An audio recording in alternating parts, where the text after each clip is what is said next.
దేవునికి స్తోత్రం. హల్లెలూయా. ఇది మీ అద్భుత సమయము అనే ఈ సాయంత్రకాలపు లైవ్ కార్యక్రమానికి మరొకసారి మిమ్మల్ని అందరినీ ప్రేమపూర్వకంగా ఆహ్వానిస్తున్నానండి. మీరు అరణ్య అనుభవంలో ఉన్నారు అని ఎలాగ గుర్తించాలి? ఈరోజు మన వాక్యము అంశమండి.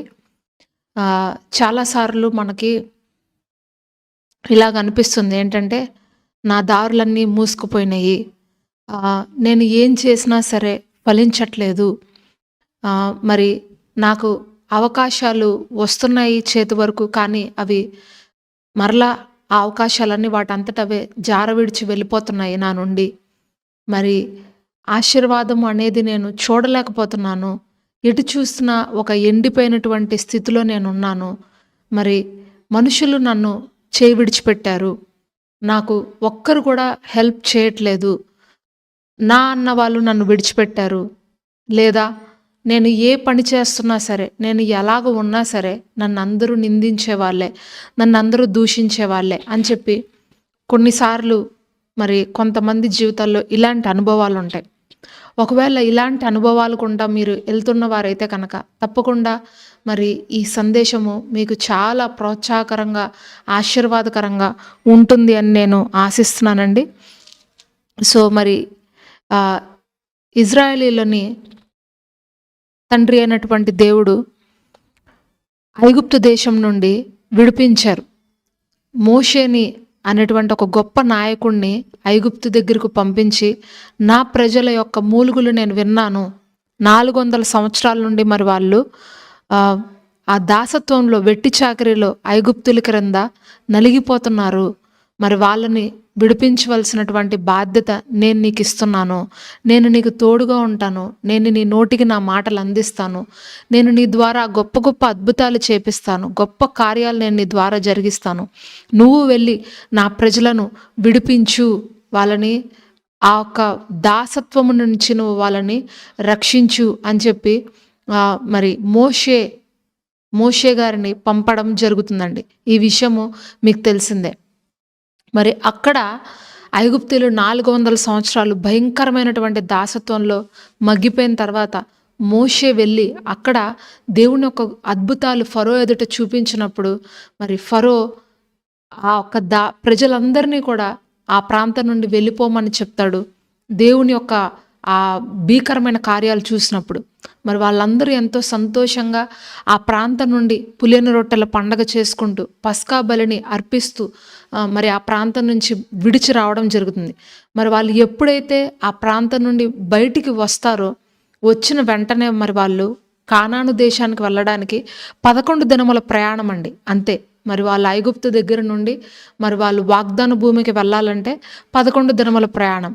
కానీ ఈ 11 దినముల ప్రయాణాన్ని మరి వారి యొక్క నడతలను బట్టి, వారి యొక్క ప్రవర్తనను బట్టి, వారి యొక్క కొన్ని దేవుని ఎదుట నచ్చని కొన్ని హేయమైన కార్యాలను బట్టి వారు అంత త్వరగా వెళ్ళవలసినటువంటి ప్రయాణాన్ని 40 సంవత్సరాలు మరి వాళ్ళు అరణ్యము గుండా వెళ్తూ, అరణ్యము గుండా అనేక అనుభవాలు చూస్తూ, అనేకమైనటువంటి అద్భుతాలను చూస్తూ మరి వాళ్ళు ఆ ప్రాంతాలన్నీ దాటుకుంటూ, అనేక మంది శత్రువులను జయిస్తూ, అనేక మంది మరి గొప్ప గొప్ప వీరుల దగ్గర యుద్ధాలు చేస్తూ, దేవుని యొక్క గొప్ప కార్యాలను చూస్తూ మరి వాళ్ళు ఆ అరణ్య భూమిని దాటి వాగ్దాన భూమిలోనికి చేరుకుంటారు. హల్లెలూయా. మరి ఈ అరణ్యము అనేటువంటి అనుభవాలు ఏవైతే ఉన్నాయో మరి ఇవి చాలా మరి ప్రాముఖ్యమైనటువంటి అనుభవం అండి. హల్లెలూయా. సో ఈ అరణ్యము అనేటువంటి ఈ అనుభవాలు ఏవైతే ఉన్నాయో ఇది కొంతమంది జీవితాల్లో దేవుడు ప్రత్యేకంగా అనుమతిస్తాడు. ఈ అరణ్యము అనేటువంటి అనుభవం ఏదైతే ఉందో అది కొందరు జీవితాల్లో, ఎవరైతే దేవుణ్ణి ప్రేమిస్తారో, ఎవరైతే ఆ దేవుని యొక్క ఆ పిలుపు కలిగి ఉంటారో, దేవుని యొక్క ప్రణాళికలు వాళ్ళ జీవితంలో ఆ నెరవేర్పు జరిగేటువంటి ఆ సందర్భాలు ఏవైతే ఉంటాయో అటువంటి వారికి దేవుడు అరణ్యము అనేటువంటి అనుభవాలు గుండా ఖచ్చితంగా నడిపిస్తాడు.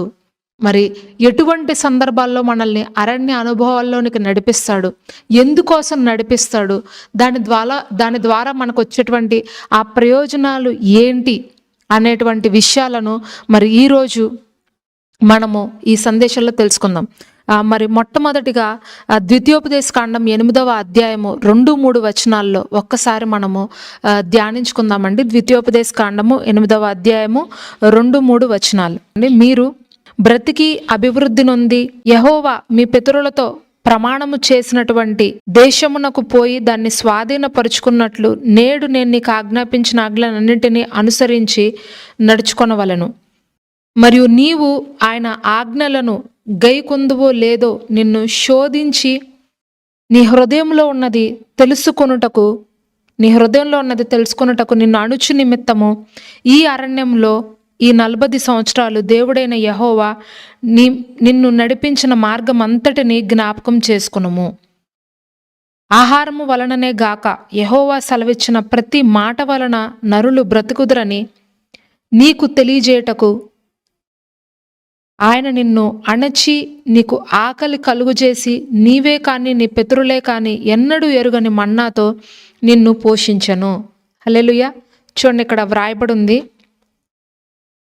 మరియు నీవు ఆయన ఆజ్ఞలు గైకొందువో లేదో నిన్ను శోధించి నీ హృదయంలో ఉన్నది తెలుసుకొనుటకు నిన్ను అణుచు నిమిత్తము అరణ్యంలో ఈ 40 సంవత్సరాలు నీ దేవుడైన యెహోవా నిన్ను నడిపించిన మార్గం అంతటిని జ్ఞాపకం చేసుకునుము. హల్లెలూయా. ఎందుకోసం మనల్ని అరణ్యంలో దేవుడు నడిపిస్తాడు? ఎందుకోసం దేవుడు మనల్ని అరణ్యంలో నడిపిస్తాడంటేనంటండి, ఆయన ఆజ్ఞలు గైకొంటామో లేదో అనే మనల్ని శోధించి మన హృదయంలో ఉన్నది తెలుసుకున్న నిమిత్తము మనల్ని దేవుడు అరణ్యము గుండా నడిపిస్తాడంట. హల్లెలూయా. అరణ్యం గుండా మనల్ని ఎందుకు నడిపిస్తాడంటే ఆయన ఆజ్ఞలు మనము గైకుంటామో లేదో అని తెలుసుకోవడానికి, మన హృదయంలో ఏముందో అని తెలుసుకోవడానికి మనల్ని దేవుడు నడిపిస్తాడంటండి. చాలాసార్లు మరి అన్నీ బాగున్నప్పుడు, అన్నీ చక్కగా, మన చుట్టూ పరిస్థితులన్నీ చక్కగా ఉన్నప్పుడు మనము దేవుని గురించి, దేవుని యొక్క శక్తిని గురించి, దేవుని యొక్క కార్యాలను గురించి మనం అంతగా పట్టించుకోం. కానీ ఎప్పుడైతే మన ప్రతి పరిస్థితి విభిన్నమైపోతుందో, మన యొక్క చుట్టూ ఉన్న పరిస్థితులు ఎప్పుడైతే మనకు వ్యతిరేకంగా మారిపోతాయో అప్పుడు మనకు దేవుని శక్తి ఎంత గొప్పదో మన జీవితాల్లో అనేది మనము గుర్తిస్తాం.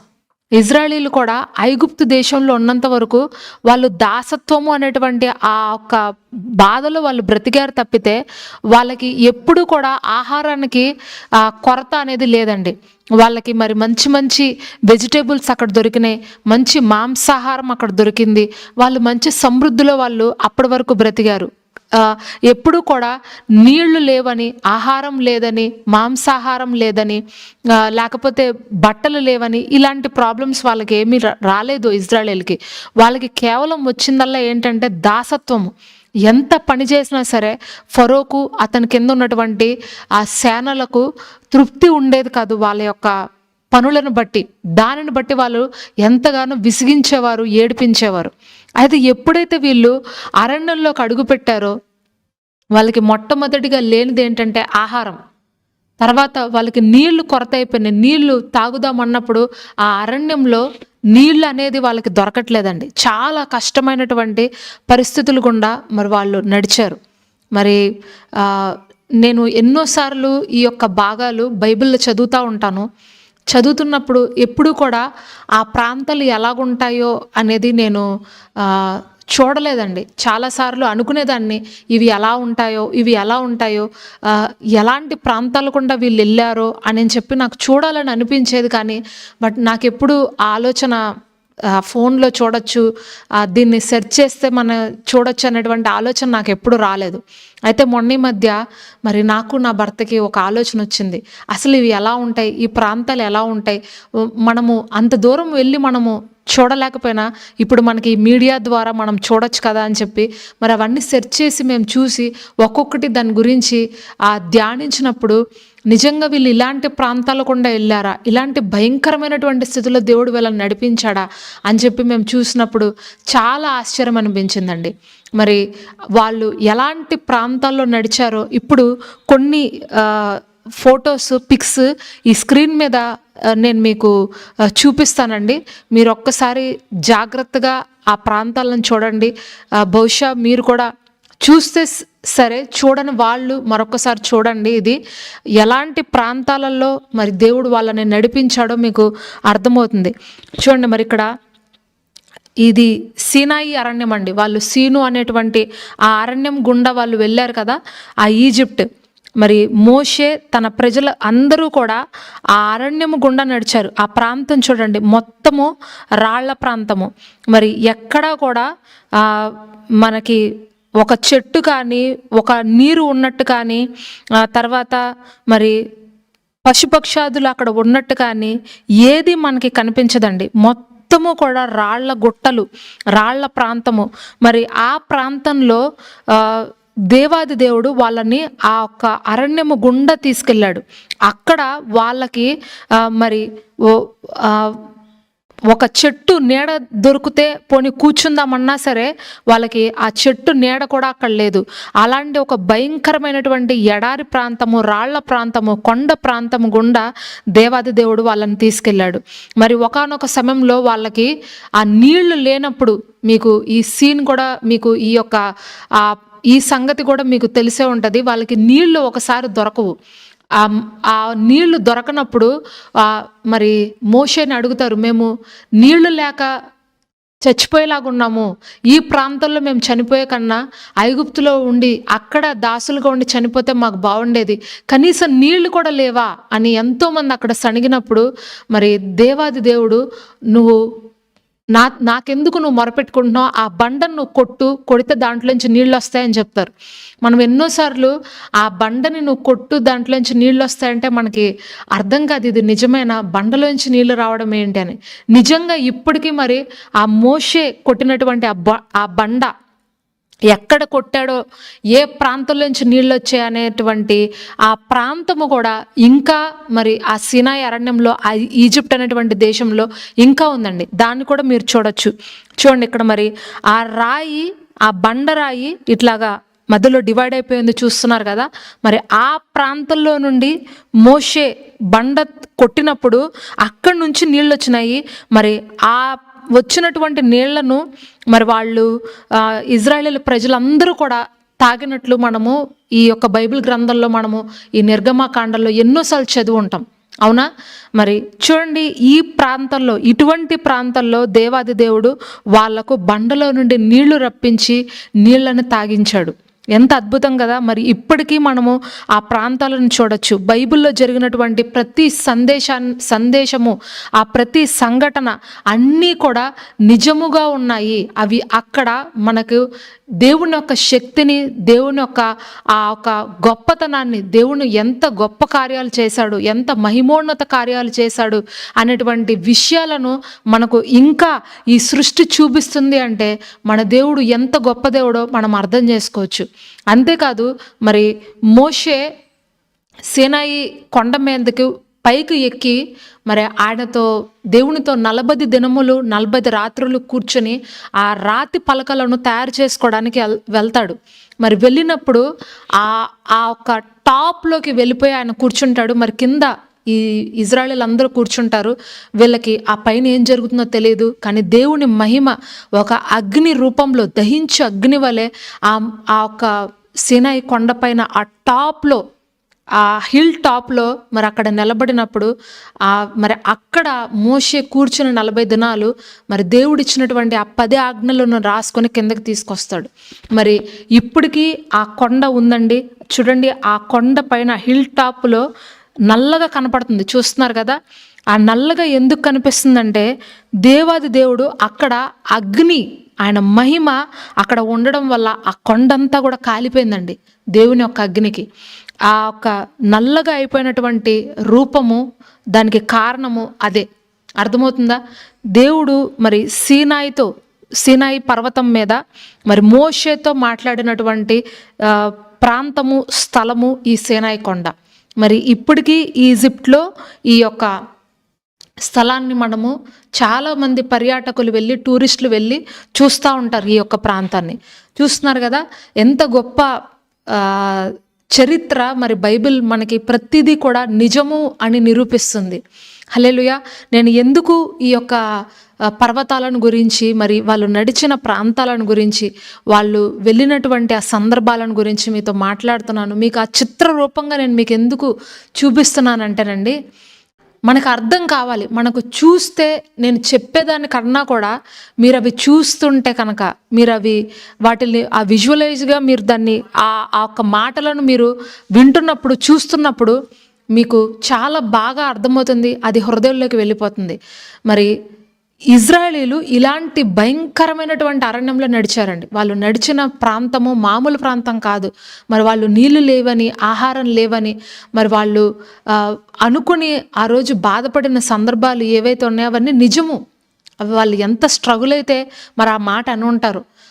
మరి వాళ్ళకి ఐగుప్తులో ఉన్నప్పుడు ఏ బాధ లేదు, కానీ వాళ్ళు దాసత్వం అనే బాధలో ఉన్నారు తప్పితే వాళ్ళకి ఫుడ్కి, వాటర్కి ఏ ప్రాబ్లం లేదు. కానీ ఎప్పుడైతే దేవుడు అరణ్యంలోకి తీసుకొచ్చాడో వాళ్ళు చాలా బాధలు అక్కడ పడ్డారు. మరి ఆ టైంలో మోషే మీద సణిగారు అందరూ కలిసి. ఎందుకు మమ్మల్ని తీసుకొచ్చావు ఈ ప్రాంతానికి, ఎందుకు మమ్మల్ని నడిపించావు ఈ ప్రాంతానికి, మేము అక్కడ చనిపోవాల్సింది కదా, ఇక్కడికి ఎందుకు మమ్మల్ని తీసుకొచ్చావు అని చెప్పి ఆయన మీద మాటి మాటికి సణిగారు. కానీ ఇక్కడ ప్రభు ఏం చెప్తున్నారంటే, మీ హృదయంలో ఏముందా అని తెలుసుకోవడానికి నేను మిమ్మల్ని శోధించాను ఇలాంటి ప్రాంతానికి తీసుకొచ్చి. మరొకటి అంటున్నారు, మరి ఆ ప్రాంతంలో ఆహారం వల్ల కాదు, దేవుడి నోట నుండి వచ్చే మాట వల్ల మీరు బ్రతుకుతారు అని మీరు తెలుసుకునే విధంగా నేను మీకు అక్కడ ఎన్నడూ మీ పితరులు కూడా తిననటువంటి మన్నాతో నేను మిమ్మల్ని పోషించాను. అర్థమవుతుందండి? ఎన్నడూ మీ పితరులు కూడా తిననటువంటి ఆ మన్నాని నేను మీకు ఇచ్చి పోషించాను. అరణ్యము అనేటువంటి అనుభవము మనకు ఏం నేర్పిస్తుంది అంటేనండి, దేవుని యొక్క శక్తి ఏంటో మనము గుర్తించే విధంగా మనకు అరణ్య అనుభవంలోనికి దేవుడు మనల్ని నడిపిస్తాడు. ఇజ్రాయేలీలు అరణ్యము గుండా నడుచుకుంటూ వెళ్తున్నప్పుడు దేవుడి శక్తిని చూశారు. ఆకాశంలో నుండి మరి ఆ మన్నా కింద పడుతున్నప్పుడు, ఆ దేవదూతలు తినేటువంటి ఆహారాన్ని వాళ్ళు భుజిస్తున్నప్పుడు వాళ్ళు దేవుని యొక్క శక్తిని ఆ రోజు గుర్తించారు.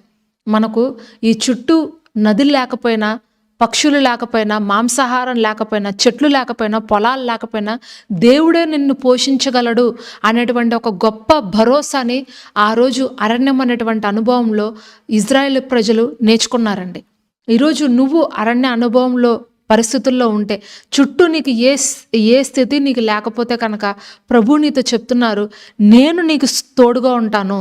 ఏ మనిషి నీకు సహాయం చేసినా చేయకపోయినా, ఏ మనిషి నిన్ను చేయి విడిచిపెట్టినా సరే, నీకు పోషణ దొరకకపోయినా సరే, నేను నిన్ను పోషిస్తాను, నేను నీకు సహాయం చేస్తాను అని దేవాది దేవుడు చెప్తున్నారు. మరి బండలో నుండి వాళ్ళకి నీళ్ళు వచ్చినాయి. అక్కడ నీళ్ళే లేవు, ఒక నదే లేనప్పుడు ఒక బండను కొట్టినప్పుడు వాళ్ళు నీళ్లు తాగారు. ఈ అరణ్యము అనేటువంటి అనుభవం గుండా, ఆ ఒక్క మార్గముల గుండా మనల్ని దేవుడు ఎందుకు నడిపిస్తాడంటే, ఏ ఆధారము లేనటువంటి స్థలములో నేనే నీకు ఆధారంగా ఉన్నాను అని చెప్పడానికండి. ఏ ఆధారము లేనటువంటి స్థలములో నేను నీకు ఆధారంగా ఉన్నాను, ఎక్కడ నీకు సహాయం దొరకని చోట నేను నీకు సహాయముగా ఉన్నాను అని చెప్పడానికి దేవాది దేవుడు మరి వాళ్లకు ఆ పరిస్థితులను అనుమతించాడు. హల్లెలూయా. ఒకవేళ ఈ సందేశం వింటున్న మీరు కూడా ఒకవేళ ఇలాంటి పరిస్థితుల్లోనే ఉన్నారేమో, ఎటు తోచనటువంటి స్థితిలో మీరు ఉన్నారేమో, ఏం చేయాలో అర్థం కానటువంటి పరిస్థితులు గుండా మీరు వెళ్తున్నారేమో, అందరూ మిమ్మల్ని విడిచిపెట్టి ఉండొచ్చు. మరి ఒక ఆపర్చునిటీస్ మీకు ఏది కూడా రావట్లేదేమో, ఎక్కడ కూడా మరి వివాహ సంబంధాలు చూస్తున్నా సరే ఆ వివాహము దొరకనటువంటి స్థితిలో ఉన్నారేమో, మరి ఒంటరితనంలో మీరు అనుభవిస్తున్నారేమో, ఎడారి అనేటువంటి ఆ డెజర్ట్ ఫీలింగ్ మీలో ఉందేమో, ఎండిపోయినటువంటి స్థలంగా ఉన్నట్టు మీ జీవితంలో ఉందేమో. అయితే ప్రభు చెప్తున్నారు, ఇలాంటి సందర్భంలో నేను నీతో ఉన్నాను. ఎవరు ఉన్నా లేకపోయినా ఆ కాలిన మహా అరణ్యంలో నిన్ను స్నేహించిన వాడను నేనే అని దేవుడు నీతో వాగ్దానం చేస్తున్నాడు. మహా ఎండకు కాలిన అరణ్యంలో నిన్ను స్నేహించిన వాడను నేనే, నీ ఒంటరితనంలో నీకు తోడై ఉన్నవాడను నేనే, నేను ఎంత గొప్ప దేవుడునో అది నీకు చూపించాలనే ఈ యొక్క మార్గం గుండా నేను నిన్ను తీసుకువెళ్తున్నాను, ఈ ప్రాంతాల గుండా నేను నిన్ను నడిపిస్తున్నాను. నువ్వు నా శక్తిని తెలుసుకోవాలి, నువ్వు నా పైన ఆధారపడాలి, నేను ఎంత గొప్పవాడనో నువ్వు తెలుసుకోవాలి అని చెప్పే నేను నిన్ను అరణ్య ప్రాంతం గుండా నడిపిస్తున్నాను. కాబట్టి నువ్వు దిగులు పడద్దు, నువ్వు భయపడద్దు. ఇటువంటి సమయంలో నేను నీకు తోడుగా ఉన్నాను. ఎవరు నీతో ఉన్నా లేకపోయినా నేను నీకు సహాయం చేస్తాను. ఒక గొప్ప రీతిలో నేను నీకు సహాయం చేస్తాను. ఊహించని విధంగా నేను నీకు సహాయం చేస్తాను. నువ్వు అనుకొనని రీతిలో నీకు సహాయం అందుతుంది. ఏ విధంగా ఇజ్రాయేలుకు ఆ రోజు నీళ్లు కావాలన్నప్పుడు బండలో నుండి దేవుడు బండను పగలగొట్టిచ్చాడో, ఈరోజు నీకు కూడా అనుకొనని విధంగా, అనుకొనని రీతిలో, అనుకొనని ప్రాంతం నుండి ఒక మంచి ఆపర్చునిటీ దేవుడు నీకు ఇవ్వబోతున్నాడు. ఈరోజు ఒక గొప్ప తరుణంగా, నువ్వు ఊహించని విధంగా ఒక మంచి సంబంధము, ఒక మంచి శుభ తరుణము నీ జీవితంలో దేవుడు ఆ ద్వారాన్ని తెరవబోతున్నాడు. దేవుడి నామానికి మహిమ కలుగును గాక. హల్లెలూయా. మరి ప్రభువైన యేసుక్రీస్తు వారు కూడా అరణ్యము అనేటువంటి అనుభవం గుండా వెళ్ళారండి. మరి యేసుక్రీస్తు ప్రభువు వారు ద్వారా కూడా మనము నేర్చుకోవచ్చు అరణ్యము అనేటువంటి అనుభవాన్ని ఆయన కూడా నడుచుకుని వెళ్ళారు అని. మరి మార్కు సువార్త 1వ అధ్యాయము 12-13 వచనాలండి. ఒక్కసారి చూద్దాము. మార్కు సువార్త 1వ అధ్యాయము 12-13 వచనాలు. వెంటనే పరిశుద్ధాత్మ ఆయనను అరణ్యములోనికి త్రోసుకుని పోయెను. ఆయన సాతాను చేత శోధించబడుతూ అరణ్యములో 40 దినములు అడవి మృగములతో కూడా ఉండెను. మరియు దేవదూతలు ఆయనకు పరిచర్య చేయుచూ ఉండిరి. హల్లెలూయా. వెంటనే పరిశుద్ధాత్మ ఆయనను అరణ్యంలోనికి త్రోసుకుని పోయెను. అరణ్యము అనే మాటను మీరు అండర్లైన్ చేసుకోండి. అరణ్యము. ఆయన సాతాను చేత శోధించబడుచు అరణ్యములో 40 దినములు అడవి మృగములతో కూడా ఉండెను. మరియు దేవదూతలు ఆయనకు పరిచర్య చేయుచూ ఉండిరి. చూసారా, యేసుక్రీస్తు ప్రభువారు అరణ్యంలో 40 దినాలు అడవి మృగములతో కూడా ఉన్నారంట. దేవుడు కొన్ని సందర్భాల్లో ఒక వ్యక్తిని మరి ఆయన కోసం నిలబెట్టుకోవాలి అని అనుకున్నప్పుడు, ఆయన కోసము ఒక గొప్ప పరిచర్య చేయించాలని అనుకున్నప్పుడు, ఒక గొప్ప సేవ ఇతని ద్వారా జరిగించాలని అన్నప్పుడు, మరి కొన్ని అడవి మృగాల మధ్యలో, కొంతమంది శత్రువుల మధ్యలో, కొన్ని భయంకరమైనటువంటి పోరాటాల మధ్యలో మనల్ని నుంచోబెడతాడండి. ఎవరైతే అరణ్యంలో ఆ అడవి మృగాలతో, ఆ శత్రువులతో పోరాడతారో, ఆ పోరాటం తర్వాత ఒక గొప్ప విజయం ఉంది అని మీరు గుర్తించాలి. హల్లెలూయా. ఇది శాశ్వతమైనటువంటి పోరాటం కాదు, ఇది దీర్ఘకాలికమైనటువంటి పోరాటం కాదు. కొంతకాలము అరణ్యంలో మీరు గడుపుతారు, అడవి మృగాలతో మీరు పోరాడతారు, శత్రువులతో మీరు పోరాడతారు. ఆ తర్వాత ఒక గొప్ప విజయము, ఒక గొప్ప కిరీటము, ఒక గొప్ప రాజరికము, ఒక గొప్ప స్థానము, ఒక మంచి ఉన్నత స్థలంలో మీరు ఉంటారు. దానికోసమే దేవుడు మిమ్మల్ని ఆ అరణ్యము అనేటువంటి ప్రాంతాలలో నడిపిస్తాడు. ఇక్కడ యేసుక్రీస్తు ప్రభు వారు సేవకు వచ్చే ముందు 40 దినాలు 40 రాత్రులు అడవి మృగాలతో అరణ్యంలో ఉన్నారంట. అర్థమవుతుందండి? ఎందుకు అంటే ఆయన 40 దినాల తర్వాత అడవి మృగాలతో యుద్ధం చేయాల్సి వస్తుంది కాబట్టి, సాతాను శక్తులతో ఆయన పోరాడాల్సి వస్తుంది కాబట్టి, పరిసయ్యులు, శాస్త్రులు, మరి సద్దుకయ్యులు అనేటువంటి ఒక శత్రువుల దాడి ఆయన మీదకి రాబోతుంది కాబట్టి, పరిశుద్ధాత్మ దేవుడు ఆయనను అరణ్యంలో పెట్టి ఆయనకు ఆ అడవి మృగాలతో ఏ విధంగా పోరాటం చెయ్యాలో, ఏ విధంగా మరి ఆయన ఆ యొక్క దుష్ట శక్తుల మీద జయాన్ని పొందాలో ఆయన శారీరకంగా, ఆత్మీయంగా అన్ని రీతులుగా కూడా అరణ్యంలో ఉండి ఆయన శిక్షణ పొందాడు. ఆయన యొక్క శరీరాన్ని నలగొట్టుకున్నాడు. ప్రతి విధమైనటువంటి ఆ యొక్క పోరాటాలను జయించడానికి కావలసినటువంటి ఆత్మీయ బలాన్ని, ఆ అభిషేకాన్ని తండ్రి అయిన దేవుని వద్ద నుండి ఆయన పొందుకొని సిద్ధపడి మరి యుద్ధ రంగంలోనికి ఆయన దిగాడు. హల్లెలూయా. మరి ఎప్పుడైతే ఆయన 40 దినాలు 40 రాత్రులు దేవునితో సమయం గడిపి తండ్రి దగ్గర నుండి ఒక గొప్ప అభిషేకాన్ని పొందుకొని పరిశుద్ధాత్మ సహాయంతో ఆయన సేవలోనికి అడుగుపెట్టాడో, ఆయన ఎక్కడికి వెళ్తే అక్కడ స్వస్థతలు, ఎవరిని చూస్తే వాళ్ళు మరి బాగుపడుతున్నారు, ఎవరిని ముడితే వాళ్ళు స్వస్థపడుతున్నారు, మరణించిన వారు తిరిగి లేస్తున్నారు, మరి దెయ్యాలు పట్టిన వారు పారిపోతున్నాయి దెయ్యాలు వాళ్ళలో నుండి. మరి ఆయన ఎక్కడికి వెళ్తే అక్కడ సమృద్ధి, కొరతగా ఉన్న ప్రతి స్థలంలో కూడా నింపబడిపోతుంది, కొరతగా ఉన్న ప్రతి ప్రాంతంలో కూడా సమృద్ధితో మరి నిండుకుంటోంది. హల్లెలూయా. అనేక మంది పాపులు రక్షణలోకి వస్తున్నారు, అనేక మంది వ్యభిచారులు, త్రాగుబోతులు, మరి ఆ ట్యాక్స్ కలెక్టర్స్ అందరూ కూడా క్రీస్తులోనికి రావడం జరిగింది. హల్లెలూయా. ఎందుకు ఆ విధంగా జరిగిందంటే ఆయన అరణ్యము అనేటువంటి అనుభవం గుండా ఆయన నడుచుకుంటూ వచ్చారు.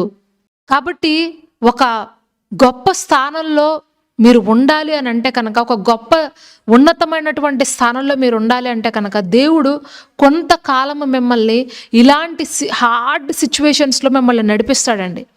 ఒక కఠినమైనటువంటి పరిస్థితులు గుండా మిమ్మల్ని దేవుడు అనుమతిస్తాడు.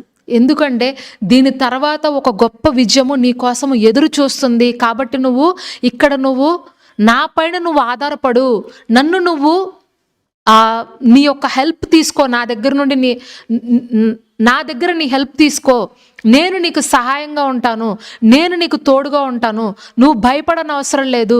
ఈ అరణ్యము అనేటువంటి అనుభవంలో నేను నీ చేతిని పట్టుకున్నాను. మరి ఇక్కడ యేసుక్రీస్తు ప్రభు వారు అరణ్యంలో అడవి మృగాలతో ఉన్నప్పుడు దేవదూతలు ఆయనకు పరిచర్య చేసినాయంట.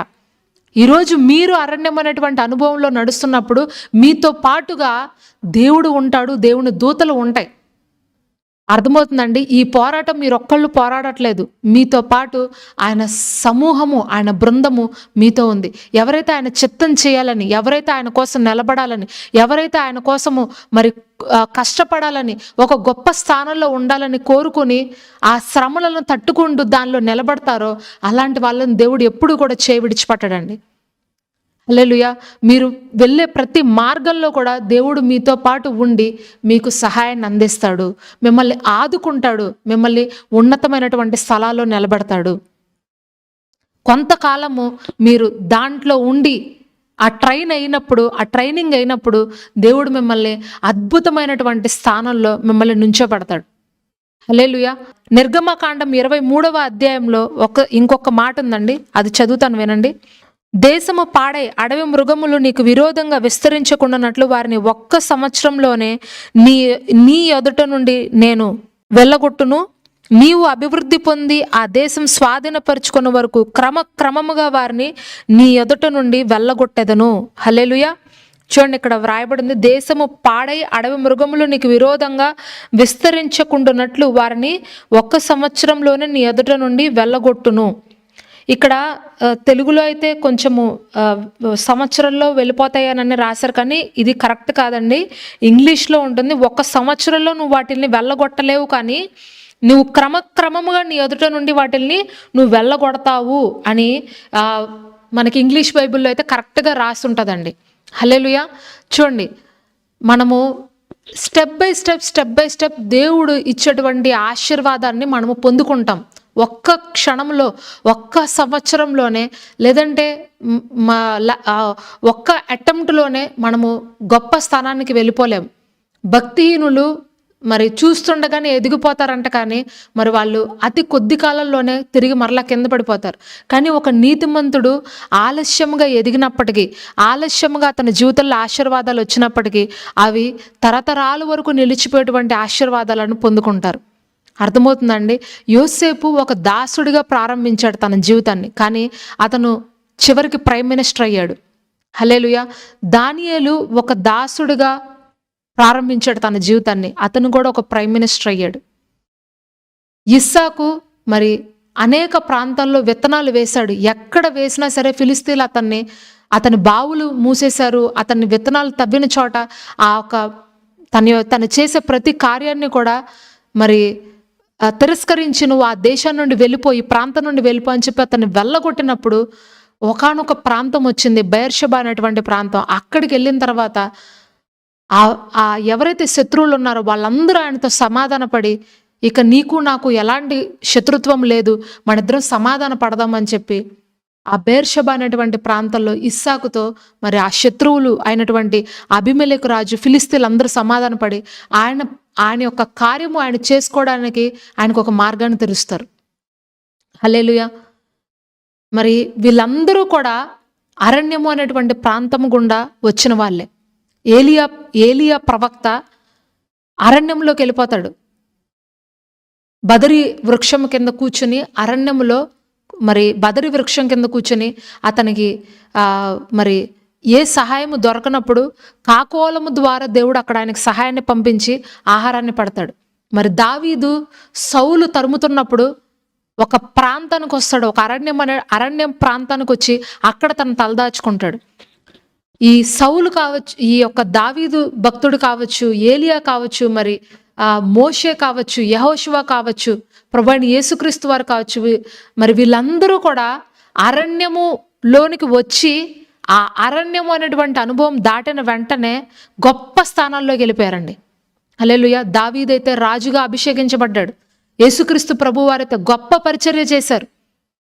మరి యెహోషువ అరణ్యంలో నడుచుకుంటూ వాగ్దాన భూమికి ఇజ్రాయేలీలందరినీ తీసుకెళ్లి ఒక గొప్ప స్థానాన్ని పొందుకున్నాడు.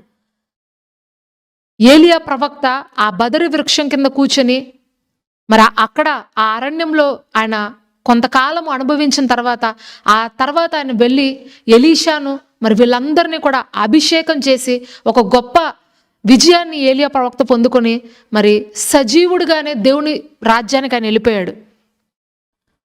అర్థమవుతుందండి?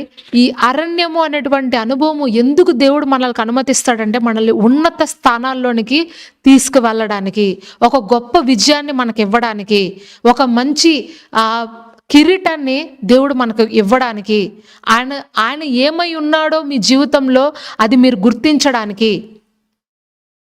దేవుడు మీ జీవితంలో ఏమై ఉన్నాడో అని మీరు ఎప్పుడు తెలుసుకుంటారు తెలుసా? అన్ని దారులు మూసుకుపోయినప్పుడు దేవుడు ఏమై ఉన్నాడో మీ జీవితంలో మీరు తెలుసుకుంటారు. ప్రతి దారి మూసేస్తాడండి దేవుడు. ప్రతి ఒక్క సహాయాన్ని మూసేస్తాడు. మీరు ఇప్పటి వరకు ఏదైతే ఎక్కడ నుండి అయితే సహాయం వస్తుందని మీరు వెయిట్ చేస్తున్నారో, వాళ్ళ మీద ఆధారపడుతున్నారో ఆ దారి మూసేస్తాడు. అప్పుడు మీకు అర్థమవుతుంది దేవుడు ఎంత శక్తిమంతుడో మీ లైఫ్లో. ఒక మనిషి ఎక్కడి నుండి అయితే మీకు సహాయం వస్తుందో ఆ సహాయం మీకు ఆగిపోయినప్పుడు మీరు అనుకుంటారు, నాకు ఇంకా దేవుడే సహాయము, దేవుడే నాకు దిక్కు, ఇంకా ఆయన తప్ప నాకు ఇంకెవరు సహాయం లేరు అని మీరు అనుకున్నప్పుడు దేవుడు మీకు సహాయాన్ని పంపిస్తాడు. అద్భుత రీతిగా పంపిస్తాడండి. అది ఎలా జరుగుతుంది అనేది కూడా మీకు అర్థం కాదు. రహస్య నిధులను ఆయన విప్పుతాడు. మరుగైన ధనాన్ని మీకు ఆయన చూపిస్తాడు. ఎవరో ఒకరు వచ్చి మీకు సహాయాన్ని పంపుతారు. మీకు అర్థం కాదు దేవుడు ఎలా మీకు సహాయం చేస్తున్నాడు అనేది కూడా. మరి మేము ఈ సేవలో ఈ యొక్క ఈ సేవ అనేటువంటి అనుభవంలో మేము అనేక అనుభవాలు ఇట్లాంటివి చూసాం. కొన్నిసార్లు మరి కొన్ని ప్లేసెస్ నుంచి మేము ఇక్కడ నుండి సహాయం మాకు వస్తుంది అని కొద్ది సంవత్సరాల క్రితం మేము ఎక్స్పెక్ట్ చేసిన సందర్భాలు ఉన్నాయి. బట్ ఆ ప్లేస్ మీద మేము ఎక్కువగా ఆధారపడుతున్నప్పుడు, ఆ సర్టైన్ ఆ పరిస్థితుల మీద మేము ఎక్కువ ఆధారపడుతున్నప్పుడు దేవుడు ఏం చేశాడంటే అమాంతంగా ఆ దారిని మూసేశాడు. అప్పుడు మేము చాలా ఫీల్ అయ్యాం, చాలా బాధపడ్డాం. ఎలా ప్రభువా ఈ దారి మూసుకుపోయింది, ఇప్పుడు ఎలాగా అని అన్నప్పుడు ప్రభు అన్నారు, దాని మీద నువ్వెందుకు ఆధారపడుతున్నావు? అసలు పోషకుడిని నేను, పోషించేవాడిని నేను, నువ్వు నా వైపు చూడు, నన్ను నువ్వు ఆనుకో అని అన్నప్పుడు ప్రభు వారి వైపు మేము చూసినప్పుడు అద్భుత రీతిగా దేవుడు మాకు సహాయం పంపడం స్టార్ట్ చేశాడు. అది ఎలా సహాయాన్ని పంపించేవాడంటే దాన్ని వివరించాలన్నా కూడా నాకు మాటలు రావట్లేదండి. అంత అద్భుతంగా మరి ఏలియాని ఎలాగ కాకోలం ద్వారా పోషించాడు. కాకులు చాలా పిసినారు అంట, ఎవ్వరికి ఏమి ఇవ్వవంట. అట్లాంటిది ఆ పిసినారి కాకి నుండి ఏలియాకి రోజు ఆహారం పెట్టాడు. మరి ఈ సేవలో కూడా చాలామంది మరి చిన్న ఆ బీద విధవరాలు కానుకలు, చిన్న రైతుల దగ్గర నుండి కానుకలు, చిన్న మరి ఆ యొక్క బట్టలు తుక్కునే వారి దగ్గర నుండి వచ్చే కానుకలు, చిన్న కానుకలండి. ఆ చిన్న కానుకల ద్వారా దేవుడు ఈ సేవను పోషించాడు. మాకు అర్థమయ్యేది కాదు దేవుడు ఎలా వాళ్ళని ప్రేరేపిస్తున్నాడో, ఏ విధంగా వాళ్ళని ఆకర్షిస్తున్నాడో మాకు అర్థమయ్యేది కాదు. మరి వాళ్ళు ఫోన్ చేసి మాతో చెప్పేవారు, సిస్టర్ మీకు వేయమని ప్రభు మమ్మల్ని ప్రేరేపిస్తున్నారు, ఇదిగోండి ఈ చిన్న కానుక మీరు తీసుకోండి, మీరు దేనికో దానికి దీన్ని ఉపయోగించుకోండి అని చెప్పినప్పుడు చాలా సంతోషం అనిపించేదండి. కరెక్ట్గా మాకు ఆ రోజు ఎంత ఖర్చు ఉంటుందో ఆ ఖర్చును దేవుడు మాకు ఆ చిన్న కానుక ద్వారా పంపించేవాడు. హల్లెలూయా. మరి మొట్టమొదటిగా మా పేరెంట్స్ దగ్గర నుంచి దేవుడు కట్ చేశాడు. ఆ తర్వాత మేము ఆ ఉద్యోగం లో నుండి మాకు ఆ సోర్స్ ఉండేది. మా జాబ్ ఉండేది. ఆ జాబ్ నుంచి దేవుడు కట్ చేసేసాడు. ఆ తర్వాత మరి కొంతమంది వ్యక్తులు మాకు సహాయం చేస్తారని అనుకున్నాం. అక్కడి నుండి దేవుడు కట్ చేసేసాడు. మరి హైదరాబాద్‌లో ఉంటే మాకేదో వస్తదని అనుకున్నాం. అక్కడి నుండి దేవుడు వెళ్ళగొట్టాడు. ఆ తర్వాత మరలా ఇక్కడికి తీసుకొచ్చాడు. స్టెప్ బై స్టెప్ మరి ఇక్కడికొచ్చిన తర్వాత అనేకమైనటువంటి శ్రమలు, ఇంకా విభిన్నమైనటువంటి శ్రమలు మరి ఈ ప్రాంతంకి వచ్చిన తర్వాత మేము చూసాం. ఇక్కడ మందిరం కట్టనివ్వకుండా అనేక మంది మాకు విరుద్ధంగా తిరిగి మరి ఆ ఒక కొన్ని ప్లేసెస్‌లో మా గురించి మీటింగ్ పెట్టుకొని విదేశీయుల మతము మన ఊర్లోకి వచ్చింది కాబట్టి ఈ మతాన్ని మనము వెళ్ళగొట్టాలి. దీన్ని మనం ప్రోత్సహించకూడదు. మన ఊరు తరపున, మన వ్యక్తుల తరపున ఎవ్వరు కూడా వీళ్ళకి సహాయం చేయకూడదని చెప్పి మరి మా మందిరం కట్టనివ్వకుండా కొంతమంది వ్యక్తులు ఇప్పుడు మేము ఏ ఊర్లో అయితే ఉంటున్నామో ఆ ఊర్లో పెద్దలందరూ కలిసి మీటింగ్ పెట్టుకున్నారండి. ఆ ఊరి ఆ ఊరికి ఒక పెద్ద ఉన్నాడు. ఆ పెద్ద తన అందరినీ పిలిచి కూర్చోపెట్టి ఒకరోజు మీటింగ్ పెట్టి ఒక ఆదివారం నాడు ఈ మందిరానికి, ఈ చర్చికి ఎవ్వరు సహాయం చేయకూడదు, ఎవ్వరు వెళ్ళకూడదు వాళ్ళ దగ్గరికి అని చెప్పి ఒక మీటింగ్ పెట్టారు మా మీద.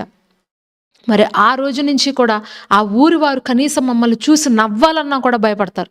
ఎవరైనా అలా సహాయం చేస్తే ఈ ఊరు నుంచి వాళ్ళని బహిష్కరిస్తాము అని చెప్పి వాళ్ళకి ఒక రూల్ పెట్టినప్పుడు వాళ్ళు ఎవ్వరూ కూడా మాతో మాట్లాడడం మానేశారు. మాకు సహాయం చేయడం మానేశారు. ఆ ఊర్లో పెయింటర్లు ఉన్నారు, ఆ ఊర్లో ఐరన్ పని చేసేవారు ఉన్నారు, మరి ఆ ఊర్లో మేస్త్రీలు ఉన్నారు, అందరూ ఉన్నారు. అప్పటి వరకు మేము ఆ ఊరిలోనే ఆ చుట్టుపక్కల నుంచే మనుషులను తెచ్చుకునే వాళ్ళం. కానీ ఎప్పుడైతే అక్కడి నుండి మాకు సహాయం ఆపేశారో మేము చాలా బాధపడ్డాం. ప్రభువా, ఎలాగా ఈ ఈ ఇక్కడ సరౌండింగ్స్లో ఉన్న వాళ్ళనైతే పిలిస్తే వస్తారు, దూరాల నుండి పిలిస్తే ఎలా వస్తారయ్యా అని అన్నప్పుడు ప్రభు అన్నారు, సహాయము ఇక్కడ నుండి ఆగిపోవచ్చు కానీ నేను వేరే దిక్కు నుండి సహాయం పంపిస్తాను. ఈ పని మీది కాదు, నాది. నువ్వు దీని గురించి భయపడద్దు, బాధపడద్దు అని చెప్పి 10 కిలోమీటర్ల దూరం నుండి పనివాళ్ళు వచ్చి మరి మందిరంలోకి వచ్చి పనిచేశారండి.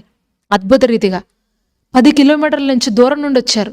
మేము పని చేస్తాం మీకోసం అని చెప్పి. హల్లెలూయా. మరి ఆ మందిరము చాలా ప్రసవ్వేదంతో మేము కట్టామండి. ఈ పంజాబ్లో ఉన్న మందిరము పని వాళ్ళను కూడా పంపించకుండా ఇక్కడ ఆపారు. ఒక అరణ్యం అనేటువంటి అనుభవాన్ని మేము అడుగడుగున చూసాం. మరి సేవకు వచ్చిన తర్వాత ఫైనాన్షియల్గా చూసాము, మనుషుల పరంగా చూసాము, ఆహార పరంగా చూసాము. అన్ని రీతులుగా దేవుడు మాకు ఆ అనుభవాన్ని నేర్పించాడు. అయితే ఆ మందిరము ఎప్పుడైతే ముగిసిందో, మందిరము ముగిసిన తర్వాత కూడా మేము ఏదైనా కొంచెము వ్యతిరేకంగా మరి ఊరిలో ప్రవర్తిస్తే ఆ ఊరి నుంచి వెళ్ళగొట్టాలని కూడా చూశారు. కానీ దేవుని యొక్క మహాకృపను బట్టి ఇప్పటి వరకు ఎక్కడ కూడా మేము డిస్టర్బెన్సెస్ లేకుండా చాలా చక్కగా దేవుడు మరి సమాధానకరంగా ఆ మందిరాన్ని ఇప్పటి వరకు నడిపించడానికి దేవుడు మాకు జ్ఞానాన్ని ఇచ్చాడు, అటువంటి అభిషేకాన్ని ఇచ్చాడు. ఇప్పుడు ఆ ఊరిలో ఉన్న పెద్దలే రివర్స్లో వచ్చి మమ్మల్ని అడుగుతారు, మీకు ఏదైనా హెల్ప్ కావాలంటే మమ్మల్ని అడగండి, మేము చేస్తాం. అంతేకాదండి, ఎవరైనా బయట నుండి ఇక్కడ ఏదైనా చర్చ్ ఉందా అని అడిగితే వాళ్ళే వచ్చి చేయి పట్టుకొని చర్చిలో దింపెళ్తున్నారు ఊరి పెద్దలు. మాకు మొన్న ఆశ్చర్యం వేసింది. ఒక ముసలాయన వచ్చారు పక్క ఊరు నుండి. ఆయన చర్చిలు ఏమన్నా ఉన్నాయా అని వెతుక్కుంటూ వస్తుంటే ఆ ఊరి పెద్ద ఒక అతను అన్నాడంట, మా ఊర్లోనే ఒక చర్చ్ ఉంది, రా తీసుకెళ్తా నిన్నని చెప్పి చేయి పట్టుకొని మందిరం దాకా తీసుకొచ్చి దింపెళ్ళాడు ఆ ఊరి పెద్ద. మేము ఏదైతే ఊర్లో ఉంటామో ఆ ఊరి పెద్ద. ఇక్కడ వాక్యము అదే రాయబడింది, నువ్వు క్రమక్రమంగా నీ శత్రువులు నువ్వు వెళ్ళగొడతావు. నువ్వు ఓర్పు పడితే కనుక, నువ్వు ఓపిక పడితే కనుక, ఈ కష్టకాలంలో నువ్వు నాపైన నువ్వు కనుక ఆధారపడితే నీ శత్రువులను నువ్వు ఒక్క దెబ్బలో కాదు, క్రమక్రమంగా నువ్వు వెళ్ళగొడతావు. నీ ఆర్థిక పరిస్థితులు చక్కబడతాయి. మరి నీ కుటుంబ సభ్యులు నీకు ఎవరైతే విరోధంగా ఉన్నారో వాళ్ళందరూ నీతో సమాధాన పడతారు. మరి నీ భర్త నీతో సమాధాన పడతాడు, నీ భార్య నీతో సమాధాన పడుతుంది, నీ పిల్లలు నీతో సమాధాన పడతారు. అలా నీ సేవలో నీ చుట్టూ ఎవరెవరైతే మరి నీకు విరోధంగా ఉన్నారో వాళ్ళందరూ నీతో సమాధాన పడతారు.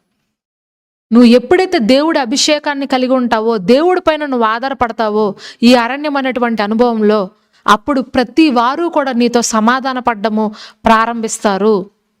హల్లెలూయా. యుద్ధము యెహోవాదండి, మనది కాదు. జాగ్రత్తగా గుర్తుపెట్టుకోండి, యుద్ధము యెహోవాది. ఆయన మన పక్షముగా ఉండి మన శత్రువులతో పోరాడతాడు. మనము పోరాడినంత కాలము మనం అలసిపోతాం, మనం ప్రయాసపడతాం. కానీ యుద్ధము దేవునికి మీరు అప్పగించినప్పుడు, ఆ ఒక్క ప్రయాసను దేవుడికి మీరు అప్పగించినప్పుడు, ఆయన తరహాలో ఆయన వచ్చి మీ పక్షాన నిలబడి వాళ్ళతో యుద్ధం చేస్తాడు. ప్రేమించడం మీ పని, పగ తీర్చడం నా పని. మీరు జడ్జి చేయొద్దు ఎవరిని.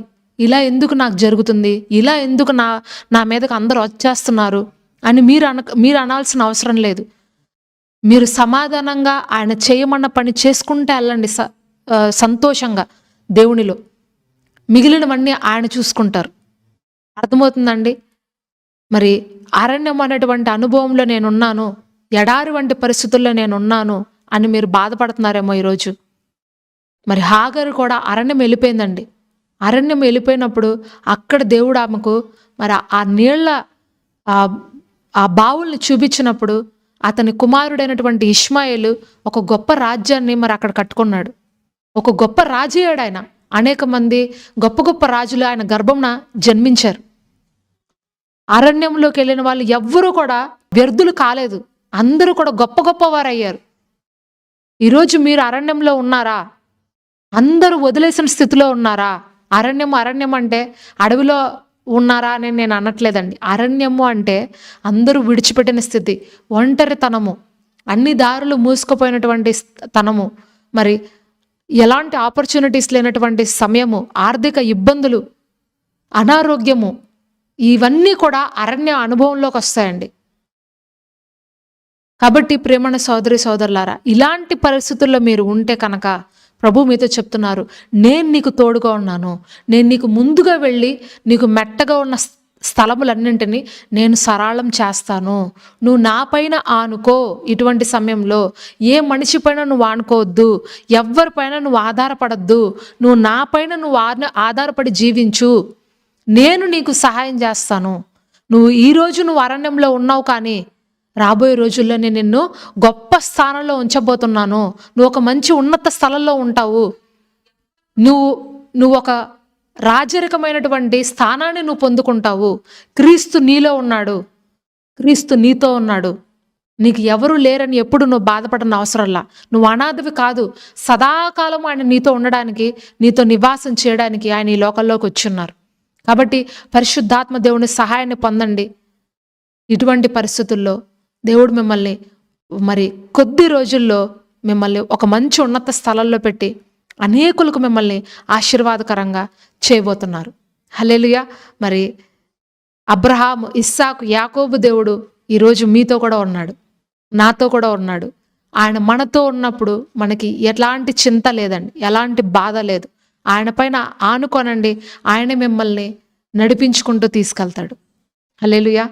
ఈ సందేశం మీకు ఆశీర్వాదకరంగా ఉందా? ప్రభు మీతో మాట్లాడారా? అయితే తప్పకుండా మీ స్నేహితులకు, బంధువులకు కూడా ఈ సందేశాలు షేర్ చేసి దైవాశీర్వాదాలు పొందండి. ప్రభు మిమ్మల్ని ప్రేరేపిస్తే తప్పకుండా ఈ గొప్ప కార్యంలో ఆర్థికంగా సహకరించి ఈ నార్త్ ఇండియా మినిస్ట్రీలో మీరు కూడా పాలుభాగస్తులు కండి.